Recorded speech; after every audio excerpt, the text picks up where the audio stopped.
네, 우리 좌우에 있는 친구들 이렇게 한번 축복할까요? 더 많은 은혜를 주실 것입니다. 아멘. 네, 잘 모르겠으면은 무슨 말인지 목사가 하는 말이 잘 모르겠으면 그냥 무턱대고 따라 하셔도 괜찮고 받아들이셔도 괜찮아요. 이해가 되어서 받아들여지는 것이 아니라 받아들이고 나면 그것이 내 것이 됩니다. 이게 내 거예요? 라고 하는데 성경은 이거 다 네 거야 라고 말씀하셔요. 능력도 권세도 또 지혜도 영감도 혹은 여러분이 꿈꾸는 모든 것들 하나님께서 인도하시는 그 인도대로 따라갈 때 주님 이거 다 내 거예요? 라고 할 때 성경의 분명한 대답은 무엇이냐면은 다 너에게 상속되었어. 다 네 거야 라고 주님께서 그렇게 말씀해 주십니다. 우리는 복을 누릴 자격이 있어요. 왜 그럴까요? 우리가 어떤 것을 해내서가 아니라 내가 하나님의 자녀라는 그 권세를 받았기 때문에 가능한 것입니다. 내가 이거 누려도 될까요? 여러분 두려워하지 말고 자신 있게 어택하세요. 그걸 달라고 하나님한테 구하셔요. 그리고 누리시기를 바랍니다.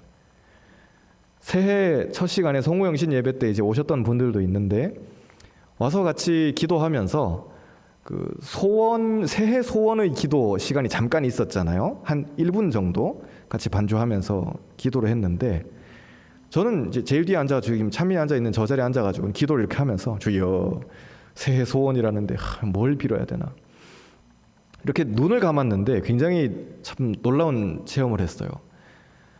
이 하나님께서 저의 마음 가운데 굉장한 떨림으로 오셨어요. 그러면서 마치 우리 왜 전래동화에 보면은 산신령이 나타나서 야, 네 소원이 뭐냐? 지니가 나타나가지고 야, 세 가지만 이야기해. 뭐 이런 느낌이 아니었어요.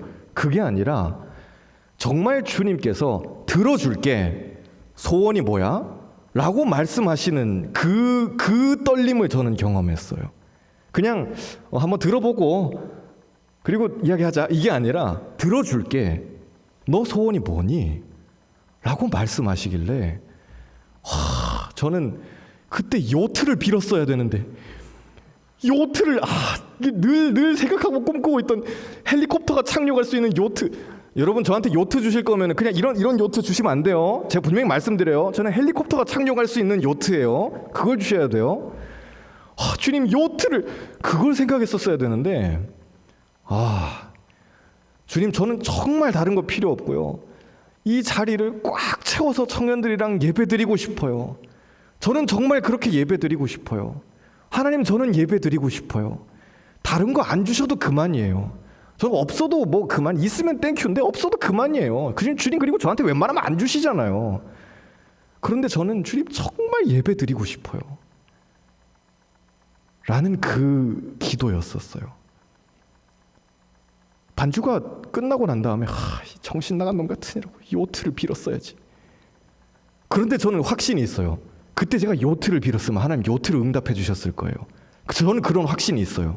그런데 제가 뭐 기도했어요? 주님 저는 예배 드리고 싶어요.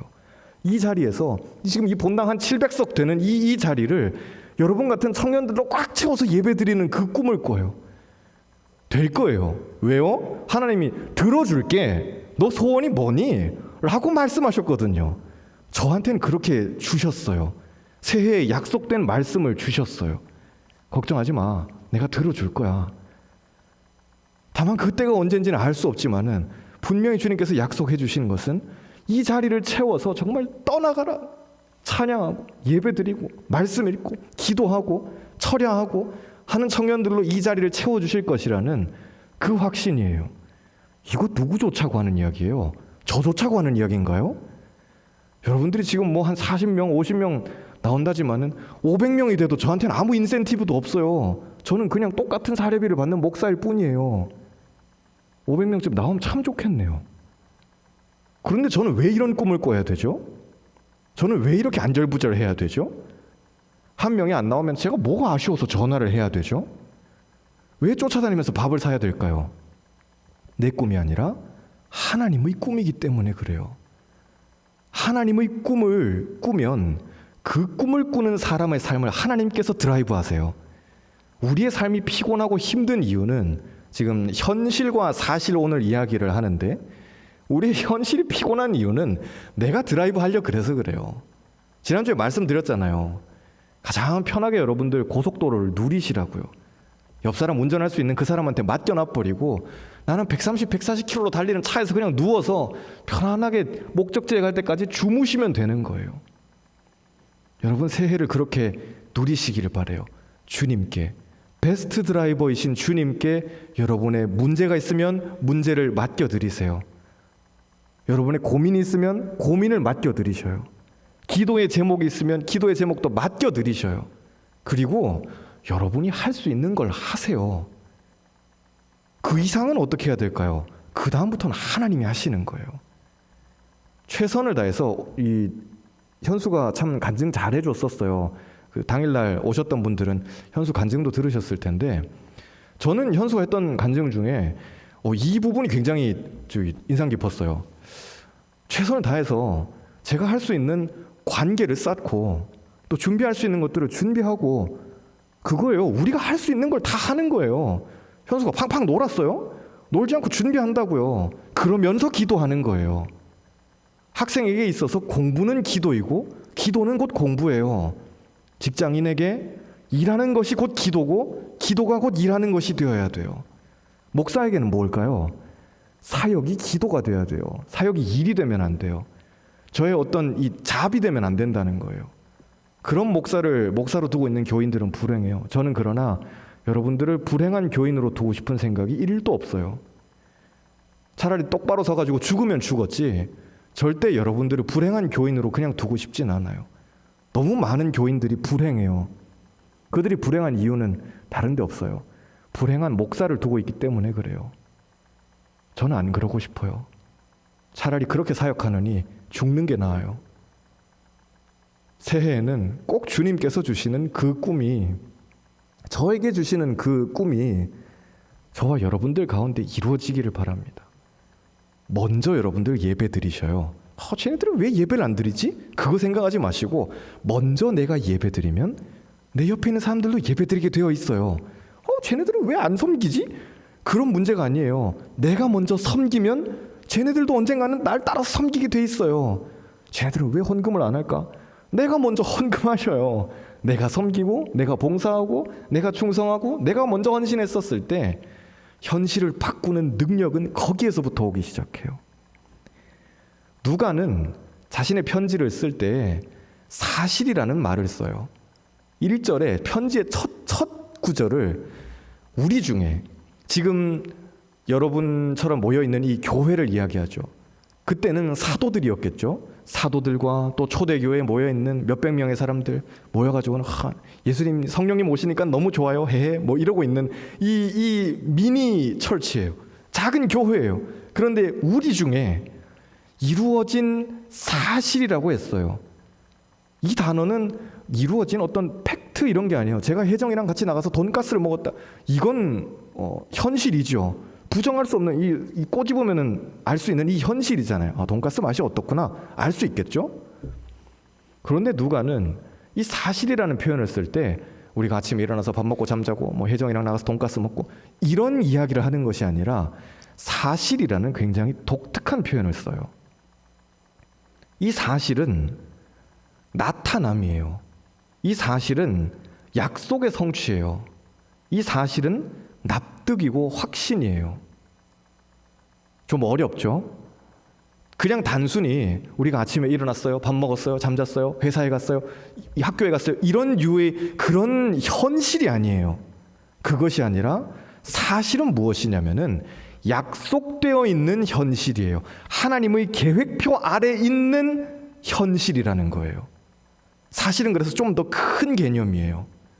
우리 중에 이루어진 사실이다라고 할 때 그것은 하나님께서 직접 사람으로 이 땅에 오셔서 우리 중에 계시면서 말씀도 하시고 기적도 일으키시고 죽은 사람도 살려주시고 병자들 고쳐주시고 그리고 우리에게 가르침을 주시고 깨우침도 주시고 심지어 죽었다가 사흘 만에 다시 살아나셨다는 그 사실이에요. 그런데 그 사실이 나와 상관없는 어떤 이야기가 아니라 우리 중에 이루어진 사실, 우리가 알고 있는, 우리가 공유하고 있는 그 사실이라는 거죠. 인간은 여기에다가 뭘 더 얹을 필요가 없어요. 현실이라면은 우리는 이 현실을 유지하기 위해 가지고 여러 가지 노력들을 해야 돼요. 그런데 하나님께서 우리에게 오셨다는 이 사실은 우리가 여기에다가 뭘 얹을 필요가 없어요. 그래서 은혜예요. 엄마가 차려주는 밥상에 나는 생색이나 내면서 앉아서 먹으면 되는 거죠. 역사는 실제로 우리의 삶에 많은 영향을 미치죠.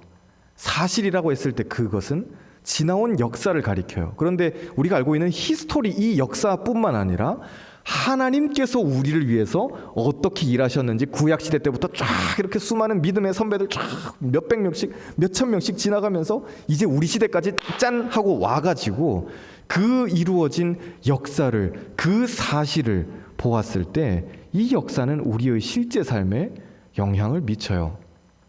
역사를 우리는 무시할 수가 없어요. 만약에 조선이 독립하지 못했다면 어떻게 됐을까요? 여러분, 괌도 왕국이었다는 걸 아세요? 괌도 한 나라였어요. 우리가 관광지로 알고 있는 괌 있잖아요. 우리는 괌을 다 미국령으로 알고 있지 괌을 나라라 생각하지 않아요. 그런데 그들에게는 역사가 있었어요.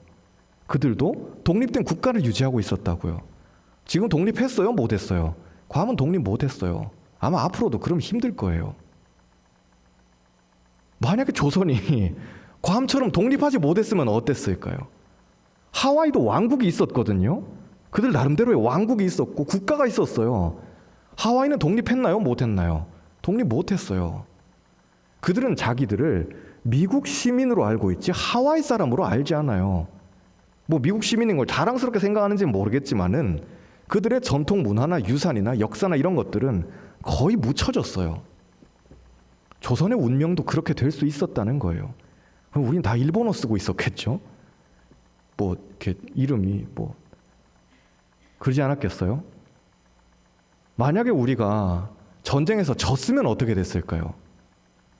간신히 휴전을 했으니까는 망정이지 점령당한 채로 졌으면 어떻게 됐을까요? 그럼 우리 이런 예배 꿈도 못 꿨을 거예요. 여러분들의 어머니 아버지 중 많은 분들은 아마 안 계셨을 수도 있어요. 그 말은 여러분도 이 세상에 없었을 수도 있었다는 소리예요. 대한민국이 유지될 수 있었기 때문에 그래서 그 뒤를 이어가지고 우리가 생존할 수 있었던 거죠. 역사가 뭐가 중요해요? 이건 뭘 모르는 사람들의 이야기예요. 그 역사가 없었다면 나도 없었을 수 있었다는 거예요. 역사는 그래서 우리의 삶에 실질적으로 영향을 미쳐요. 사실은 하나님께서 우리에게 오셨다는 그 사실은 우리의 삶과 직결돼요. 아니 뭐 예수님이 이 땅에 오셨다는 게 그게 무슨 중요한 이야기입니까? 라고 하는데 그분이 오셨다고 하는 그 역사적인 사실은 그래서 역사기 때문에 우리의 삶과 바로 연결되는 거죠. 예전에 나는 안 그랬는데 과거의 역사가 이랬으니까 내가 그걸 받아들이면은 연결이 되어서 죽어가던 내가 살아나는 것이고 없었던 내가 있게 되는 것이고 안 되었던 내가 되는 거예요. 간증 이야기를 하나 더 할게요. 송구영신 때 들으셨던 분들은 이제 기억하시겠지만은 마지막으로 간증하셨던 분은 기억나세요? 휠체어 타고 여기 앞에 계셨던 분이었는데 그 집사님은 술 참 좋아하셨어요. 여자분이에요. 술 너무 좋아하셔가지고 아르바이트 하러 식당에 나가고 그러면 펌을 쫓잖아요. 왜 그럴까요? 숨어서 술 마시다 걸려가지고 이분이 알코올 중독이었거든요. 그러니까 알바를 하러 나가가지고는 숨어서 술 마시다 걸려가지고 쫓겨나고 또 숨어서 술 마시다 걸려서 쫓겨나고 그래서 나중에는 간경화를 넘어가지고 남편은 오래전에 떠나고 없고 간경화를 넘어가지고 저는 그런 표현 처음 들었는데 간석화까지 갔었어요. 간이 돌처럼 굳었다는 이야기예요. 그래서 구역장 권사님이 야, 술 좀 끊어라. 예배를 들으러 나와. 이제 시간만 나면 술 마시러 가는 게 아니고 수요일 저녁에 기도하러 나와라. 금요일 날 기도하러 나와라. 너 성경 공부해야 된다. 야, 너 같은 애가 이렇게 성경 공부를 해야지. 너가 기도를 해야지. 권사님이 아무리 잔소리해도 술 끊을게요. 괜찮아요. 권사님 술 끊을게요. 말만 그러다가 어느 날 엄청나게 많은 이 눈, 코, 그분 이제 표현들을 하면 저도 간증문 보면서 좀 놀랐는데 눈, 코, 귀, 입으로 다 피를 엄청나게 쏟아내고 사람이 구토를 이렇게 할 수 있을까 싶을 정도로 엄청나게 많은 양의 구토를 하다 그냥 기절해 버렸어요. 그대로 그냥 의식불명이 된 거예요. 간이 완전히 망가진 거죠. 그냥 의사의 말대로라면 100% 망가진 거예요. 그렇게 해서 의식불명의 채로 한 일주일 누워 계셨어요. 제가 이제 기억하기로는 그래요. 그리고는 급하게 아들 간이랑 다행히 이게 맞아가지고 의식불명일 때 바로 수술도 하고 이식수술도 하고 아들이 어머니에게 자기 간을 떼준 거예요. 이식수술도 하고 겨우 깨어났는데 결국에는 하나님이 다시는 술에 손도 못 대도록 정말 매섭게 정말 강하게 이렇게 치신 거죠.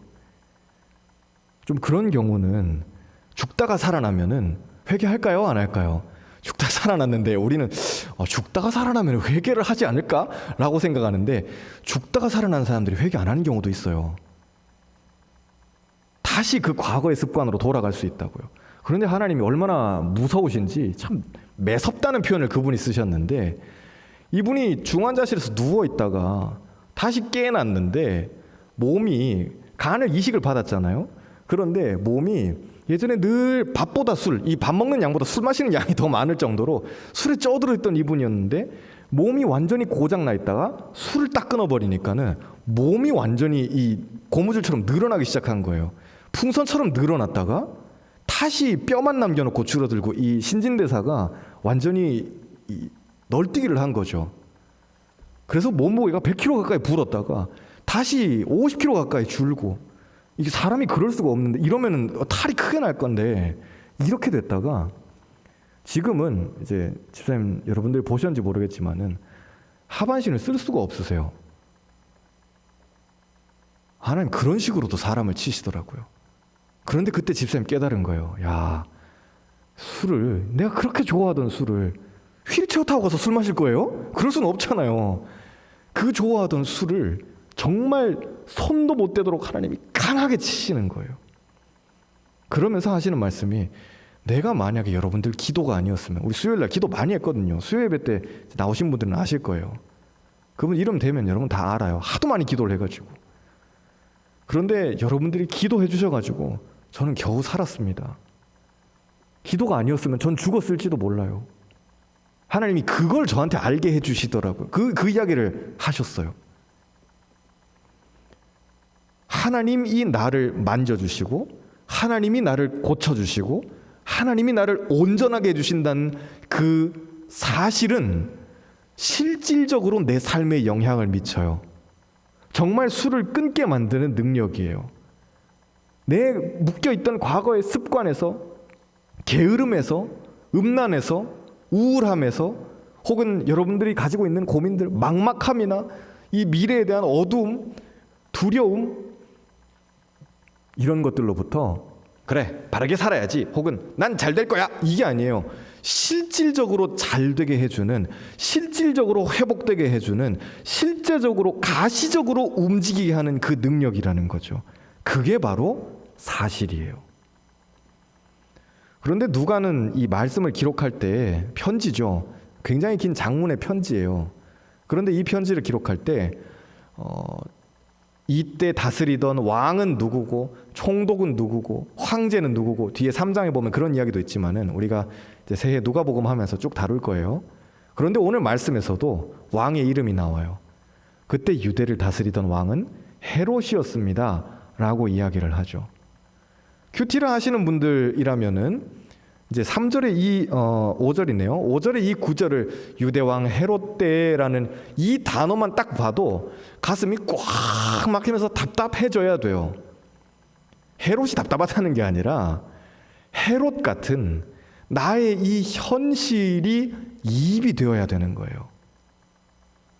헤롯이 단순히 나쁜 왕이니까 가 아니라 이때 당시 헤롯이 이스라엘 백성들을 얼마나 괴롭히고 못 살게 굴고 그리고 백성들이 얼마나 굶주리고 힘들었는지 예수님이 나타나셨을 때 수많은 사람들이 열광했던 이유는 예수님이어서가 아니에요. 그분이 빵을 주셨거든요.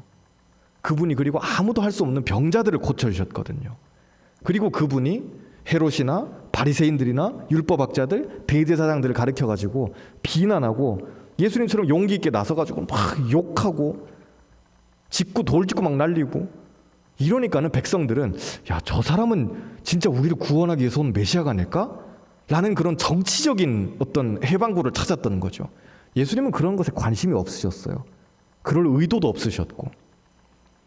그런데 유대왕 헤롯 때 이때에 그는 참 왕이 아니에요. 그냥 꼭두각시 왕일 뿐이에요. 로마는 황제가 있잖아요.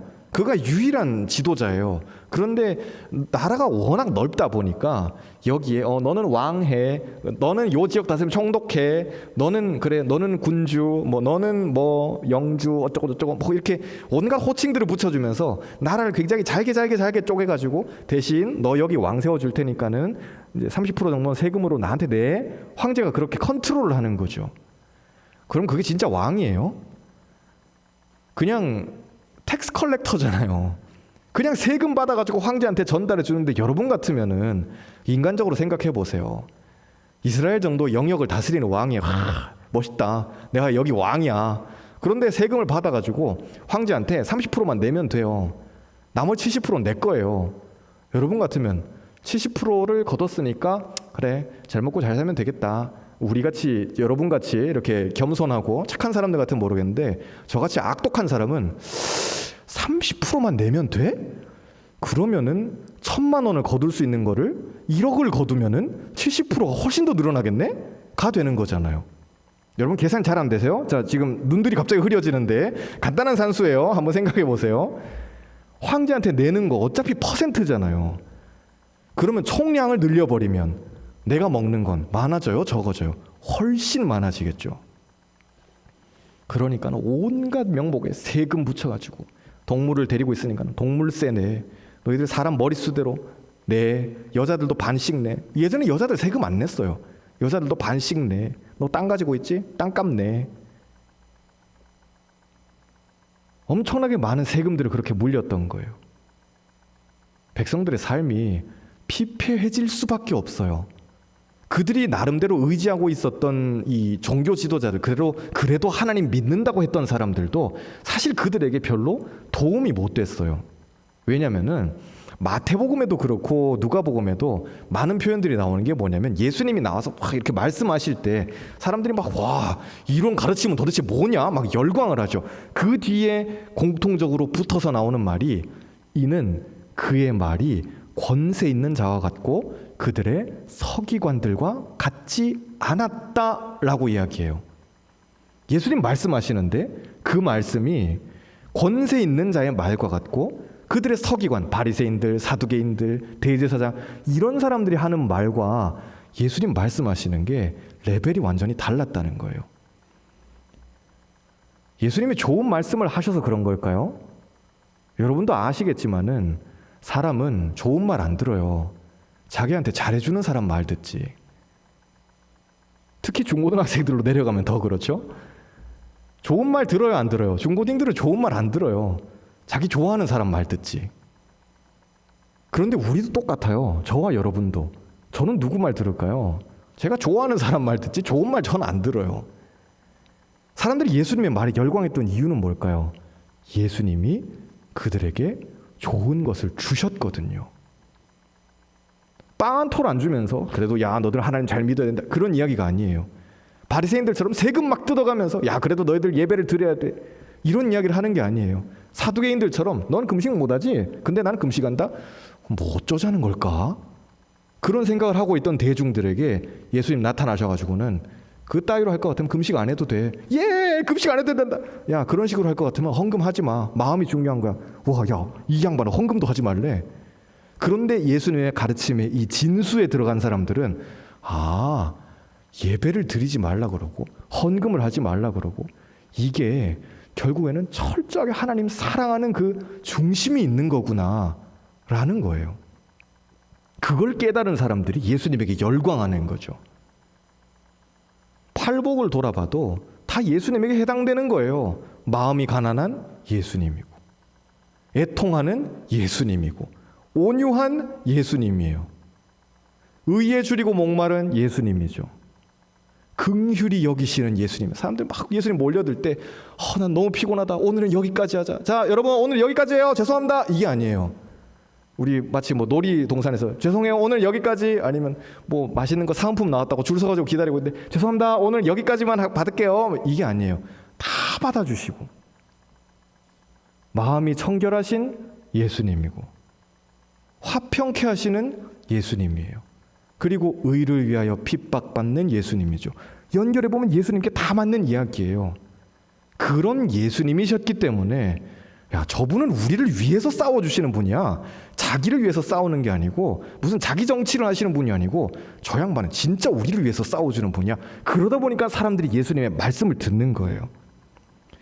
현실은 참담했어요. 아무도 그들에게 도움이 안 되고 왕이 와가지고 세금 뜯어가고 바리새인이 와서 세금 뜯어가고 사두개인이 와서 또 세금 뜯어가고 우린 도대체 뭘 먹고 사냐? 이러고 있는 이때에 예수님이 나타나셨을 때 그것은 그들에게 현실을 뛰어넘는 사실로 오게 되는 거예요.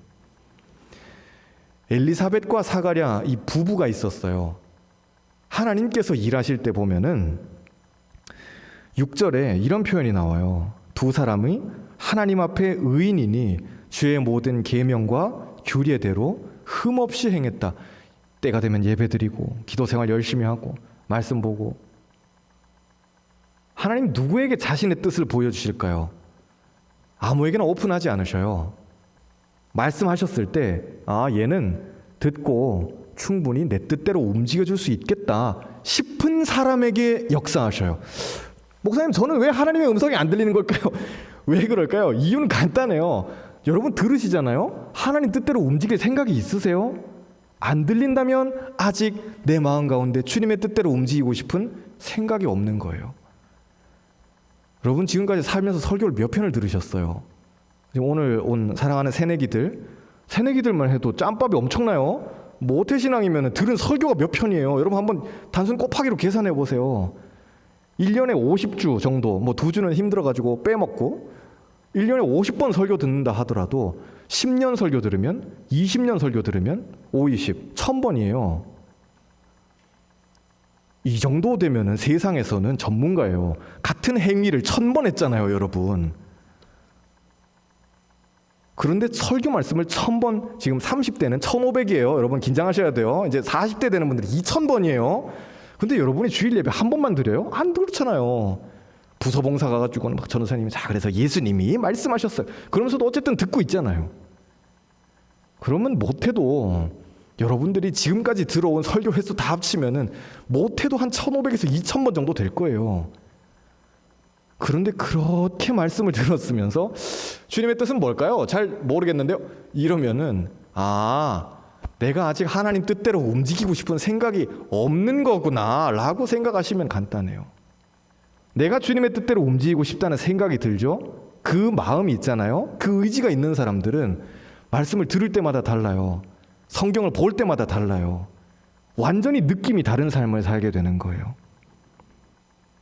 그런데 엘리사벳은, 사가랴는 이 혼란스럽고 어려운 때 로마가 유대를 힘으로 정복해가지고 그들이 식민지로 삼고 있고 꼭두각시 왕 하나 세워가지고 야 여기 너 관할구역이야. 너가 세금이나 잘 내. 나머지는 네가 알아서 해.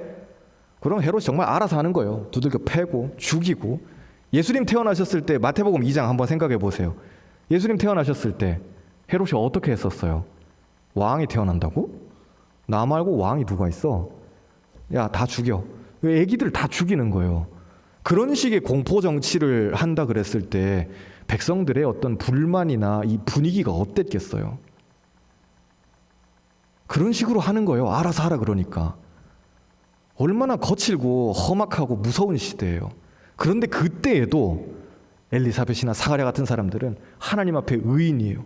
그리고 기도해요. 때가 되면 나가서 예배드리고. 그 사람들 기도하면서 무슨 기도했겠어요? 돈 좀 더 많이 벌게 해달라고 기도했을까요? 주님, 우리 유대는 언제 독립할 수 있죠? 언제 메시아를 보내주실 거예요? 자나깨나 그 생각, 그리고 자나깨나 예배, 때 되면은 기도드리고. 그러니까 하나님 앞에 의인이다라는 칭찬을 듣는 거예요.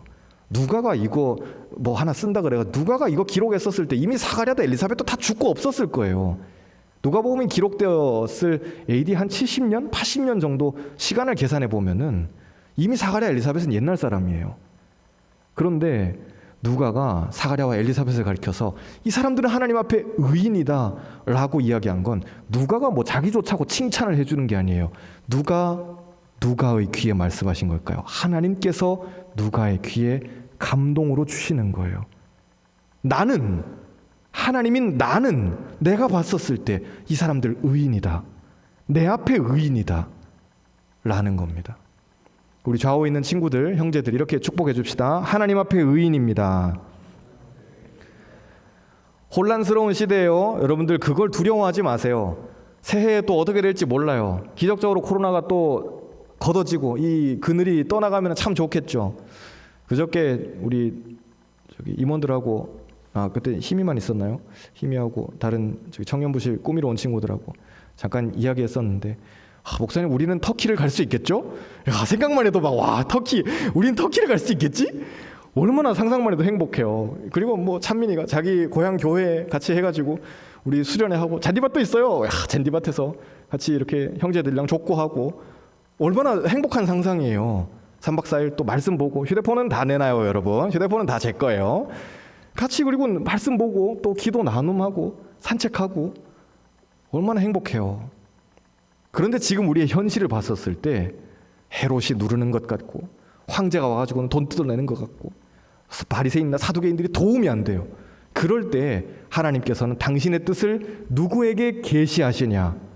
주님의 모든 계명과 규례대로. 계명에 뭐라 돼 있어요? 계명 간단하잖아요. 하나님을 사랑하고 이웃을 사랑하는 그 계명대로. 살인하지 말라 그러면은 살인 안 하는 거예요. 간음하지 말라 그러면은 여기까지만 하면은 간음이 아니지 않을까요? 괜히 선타격 이런 거 여러분 하지 마세요. 간음하지 말라 그러면 그럼 간음 안 하시면 되는 거예요. 도둑질하지 말라 그러면은 여기까지 선 긋고 도둑질 안 하시면 되는 거예요. 여기까지 하면 도둑질이 아닌 게 아닌 거 아닌가요? 뭐 이런 얍삽하게 그렇게 따지려고 그러지 마시고 요렇게 하면은 11조를 하는 거죠. 192만 4,850원을 제가 실수령 했으니까는 11조는 19만 5,400 이따위 소리 하지 마셔요, 여러분. 제발 그러지 마요. 벌 받아요, 진짜로. 하나님의 것을 도둑질하지 말라 그랬으면 하나님의 것으로 그냥 드리는 거예요. 그럼 그냥 11조 20만 원 하셔요. 여러분의 복은 제가 빌어드릴 테니까 두려워하지 말고 하시라는 거예요. 찌질하게 봉사하지 말고 여러분의 삶을 그렇게 막 두려워하면서 겁내하면서 아끼려고 하면서 그렇게 하지 마세요. 바득바득 아끼면서 사는 현실을 막 살아가는 여러분의 친구들을 봤을 때 되게 막 나은 삶을 사는 것 같아요? 압도적으로 뭐 나은 이런 클래스에 있는 것 같아요? 11조를 좀 아끼면은 혹은 봉사하는 거 시간이 아깝다고 그냥 예배만 드리고 집에 가버리고 그러면 되게 뭐 나은 삶을 사나요? 사실 아닐 거예요. 그들도 알아요. 근데 할 마음이 여전히 없는 거예요. 전 여러분들이 새해에 좀 더 하셨으면 좋겠어요. 더 해도 하나님 여러분 죽이지 않으세요. 오히려 더 하면은 하나님께서 내가 비어 있다고 생각하는 이것인데 주님께서 더 채워주시는 걸 경험할 거예요. 오잉? 네가 이런 결단을 했다고? 주님께서 채워주신다고요. 결핍의 시대죠. 사가랴와 엘리사벳에게는 아이가 없었어요. 이 사람들 나이가 많은 사람들이었는데 더 아이를 생산할 수가 없어요. 엘리사벳은 여인의 몸인데도 나이가 많이 들었어요. 우리는 이 말씀을 보면서 주님, 나도 결핍이에요. 나는 인간관계가 결핍이에요. 나에게는 미래가 결핍되어 있어요. 나는 건강이 결핍이에요. 하나님, 나는 어디로 가야 되죠? 나는 어떻게 해야 되죠? 나 결혼해야 되는데, 나 하나님 연애하고 싶어요. 하나님, 나 공부 더 하고 싶어요. 하나님, 나 직장 이직하고 싶어요. 이런 많은 꿈들을 꾸지만 결핍이에요. 우리 중에 누가 만족하면서 사는 사람이 누가 있어요? 저도 만족하지 못해요. 물론 저는 우리 교회를 사랑해요. 아이러브 신당중앙. 저는 우리 교회가 좋아요. 행복해요. 제가 전에 한번 말씀드렸잖아요. 저는 제 자리에 앉을 때마다 흥분된다고요. 하나님, 제 자리를 주셔서 감사해요. 이런 멀쩡한 책상을 주셔서 감사해요. 그런데 우리는 결핍의 시대를 살아가요. 때가 되면 아이를 낳아야 될 텐데 아이를 낳지 못하는 이 고대의 여인처럼, 그러면 우리 같으면은 자기들 라이프를 즐기면 되는 거죠. 둘이서 좋겠네. 같이 이렇게 때 되면 여행 다니고. 우리는 이렇게 생각하지만 그들 때 정해진 때 20대 때 30대 때 여인이 출산하지 못한다는 거, 아유 저건 어디 저주를 받았구나 생각을 그렇게 한다고요. 어디 하나님만 알고 있는 큰 죄를 지었구만. 사람들이 다 뒤에서 수군거리는 거예요. 그 시선을, 그 수군거림을 사가랴도 엘리사벳도 수십 년을 그냥 몸으로 받아내면서 버텨온 사람들이에요. 이제는 힘들어가지고 또 기도할 여력도 없어요.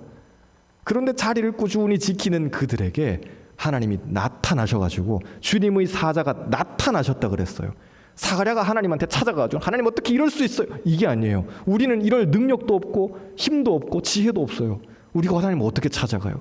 그런데 주님의 사자가 나타나셔요.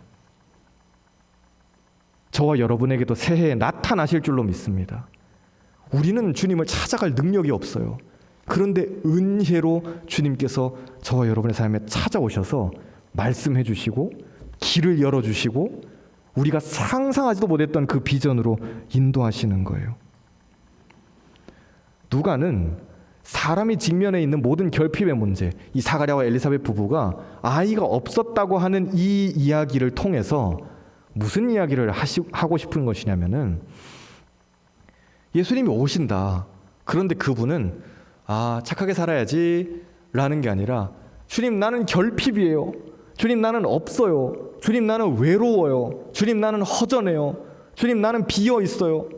그게 뭐가 됐든 내 마음이 혹은 통장 잔액이 내 지갑이 내 인간관계가 혹은 내 건강이 미래가 우리가 꿈꾸고 있는데 잡을 수 없는 그 모든 것들이 주님 난 없어요. 지금 내 지금 현실은 없다고요. 헤롯이 와가지고 뜯어가 버리고 바리새인들은 약이나 올리고 있고 사두개인들은 에이 너가 그러니까 그렇지 뭐 이런 말도 안 되는 소리나 하고 우리한테 나한테 도움이 되는 인간이 아무도 없어요 라고 하는 이 현실 가운데 주님이 오신다라는 것을 누가는 이야기하고 있어요.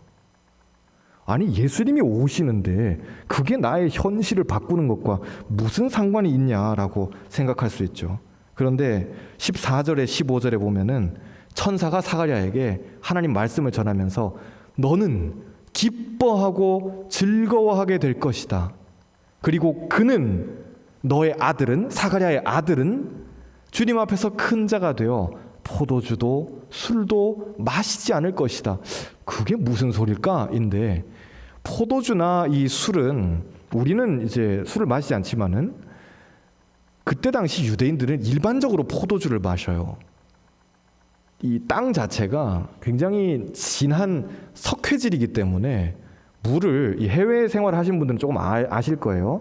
물을 기본적으로 증류를 해서 먹어야 돼요. 정수를 해야 된다고요. 그런데 정수를 하는 거는 이 돈이 있는 부자들이나 정수를 하는 거고 돈 없는 일반 사람들은 어떻게 하냐? 그 물을 적당히 발효시켜요. 그 가장 좋은 방법이 포도주예요. 싼 값에 많이. 그러니까 이 사람들은 일반적으로 포도주를 마시는 거예요. 우물물을 떠도 석회물이니까 그러니까 그걸 좀 발효시켜 가지고 물을 사람이 마시기에 좋은 그런 걸로 바꾸기 위해서 쓰는 게 포도주예요. 예수님도 술을 드셨는데 이런 개념으로 이해하시면 안 돼요. 그때 당시 그들은 우리가 마치 물 마시는 것처럼 정수기에서 물 받아 마시는 것처럼 일반적으로 포도주를 마시는 거예요.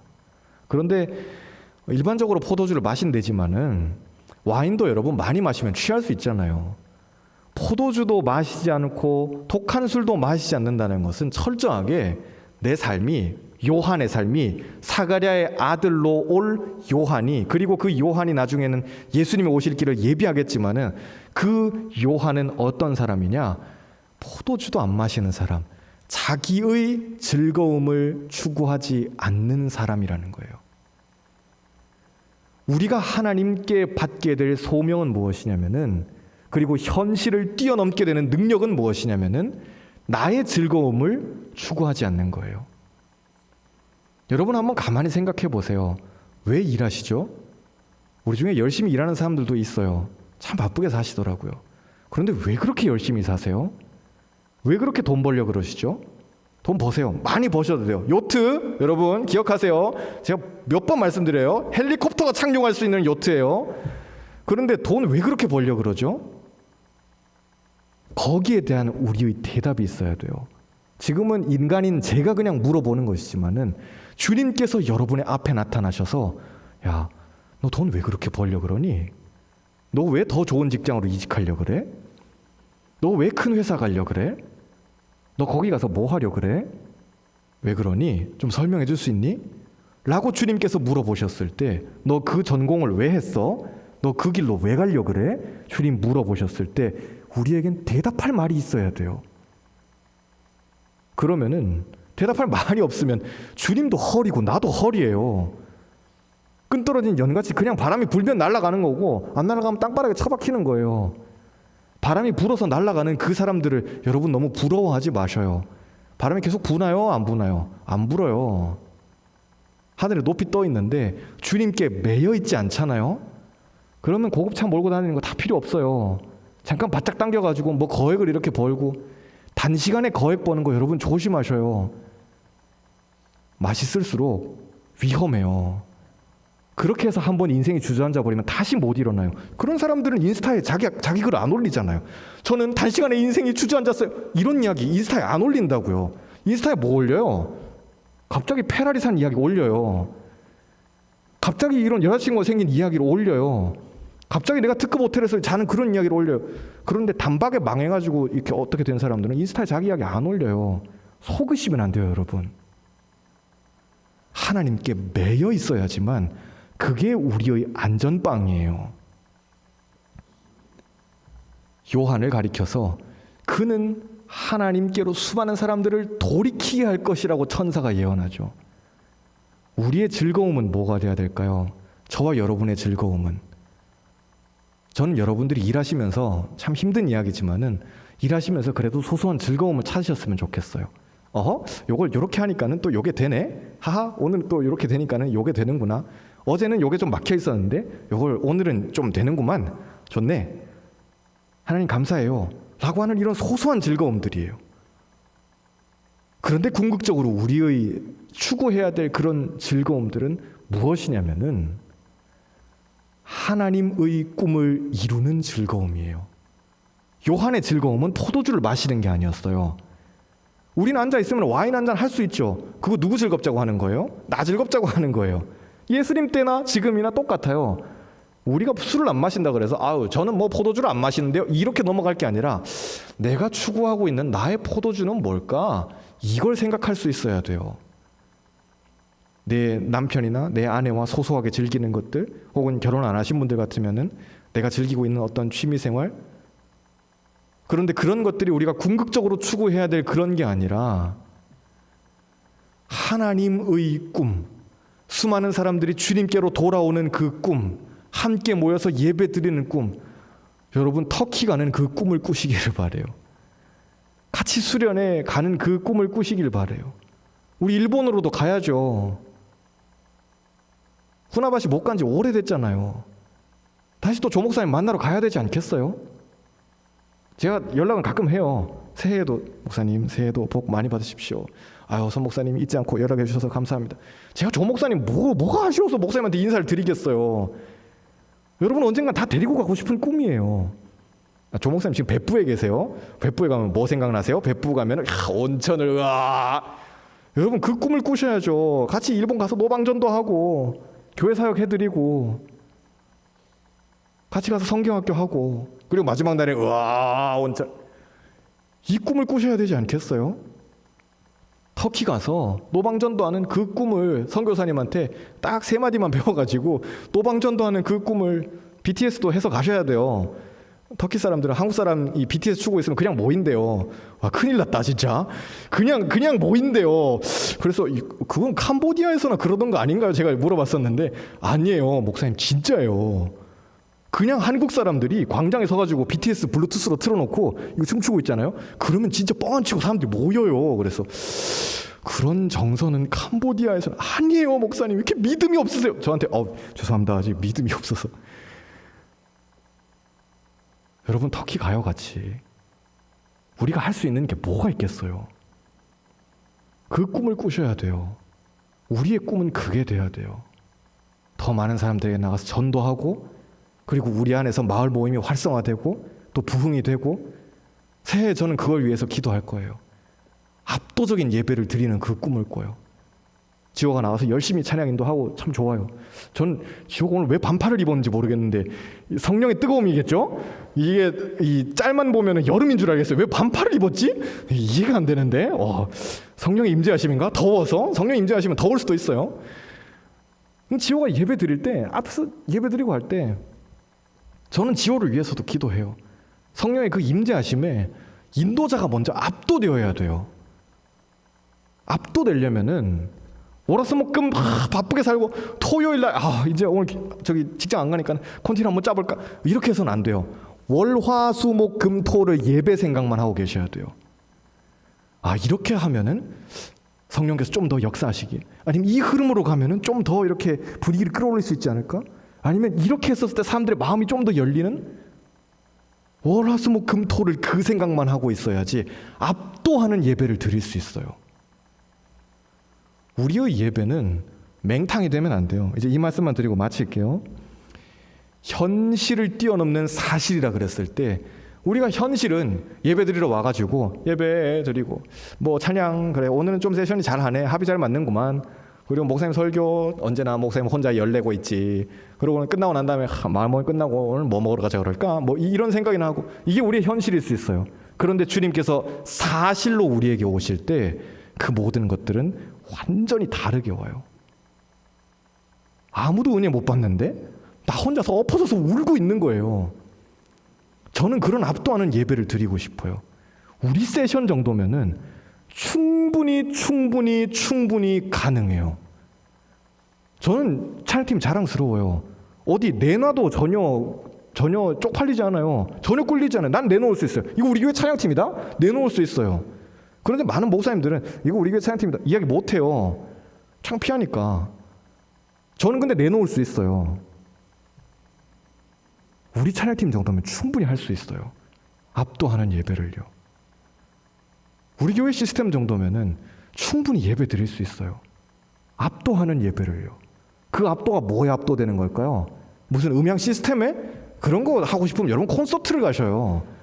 그런데 하나님의 예배에 압도되는 그것은 사실로 우리에게 다가오시는 그분의 임재하심은 무엇이냐면은 성령의 임재하심이에요. 새해 표어를 이제 다음 주에 여기다가 이제 정혜가 예쁘게 그려서 걸어 놓을 거예요. 말씀과 기도예요. 그런데 가능하신 분들은 오늘 오전에 목사님 설교하셨던 걸 한번 찾아서 들어보세요. 담임 목사님 설교를. 저는 앞에 앉아가지고는 예배 드리다가 깜짝 놀랐어요. 목사님하고 뭐 같이 이렇게 나눈 것도 없었고 그냥 이거 할 때 새해 이제 송구영신 표어 걸 때 성령의 임재를 사모하는 교회 이제 이거 올해는 이거다 이제 그렇게 말씀하시는데 깜짝 놀랐어요. 성령의 임재를 어떻게 사모하죠? 그분의 임재를 어떻게 체험할 수 있어요? 말씀과 기도로 그분의 임재를 사모할 수 있는 거예요. 심지어 목사님 설교하다 그 이야기를 하셨어요. 어떻게 하면 성령의 임재를 체험할 수 있을까요? 제가 그래서 목사님한테 목사님 설교할 때 이런 구절로 말씀을 해주시면 훨씬 청년부의 흐름이 좋을 것 같습니다. 그런 이야기 할 수도 없고 하지도 않아요. 그런데 목사님이 먼저 말씀과 기도뿐이에요, 여러분. 그 이야기를 하시더라고요. 저는 그래, 야 이건 진짜 확실하다. 올해 우리 교회, 올해 우리 청년부에 주시는 하나님의 확실한 말씀은 말씀 보면서 기도하면서 현실을 뛰어넘어서 우리에게 사실로 오시는 그 하나님을 받아들이면서 성령님 체험하는 거예요. 하나님 만나는 겁니다. 새해는 꼭 그렇게 될 거예요. 여러분들의 하루하루가 그렇게 성령 체험하시는, 현실을 뛰어넘는 사실로 살아가는 여러분들 되기를 주님의 이름으로 축복합니다. 우리 같이 기도하겠습니다.